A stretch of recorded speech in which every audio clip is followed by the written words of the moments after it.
Sejuk dulu, bayar nanti. Sejuk dulu, bayar nanti. Sejuk dulu, bayar nanti. Mesti yang bodoh fikir kan, apa benda yang ceritakan sejuk dulu, bayar nanti kan.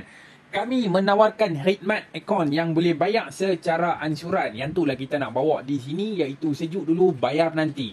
Jadi, kepada hampa yang nak pasang akaun baru, nak servis akaun, nak pindah akaun daripada rumah lama nak mai ke rumah baru, ataupun hampa beli akaun, kami tolong pasang. Semua ni boleh bayar secara ansuran. Itulah yang dinamakan sejuk dulu, bayar nanti. Okey, kami terima semua jenis channel payment, iaitu GrabPayLater, BoostPay Flex, Atomic, Kad Kredit, Touch 'n Go, e-wallet, apa wallet semua kami terima lah. So apa-apa Wasabi mai untuk info lanjut. Kalau rasa tak puas sembang dalam WhatsApp, nak datang pejabat pun boleh, tapi tolong buat appointment dulu sebelum datang ke pejabat kami lah. Takut sampai-sampai kami tak ada. Kadang-kadang kita keluar ke sana ke sini. Okey, macam biasa kita punya slogan sejuk dulu, bayar nanti. Thank you, bye-bye. Assalamualaikum.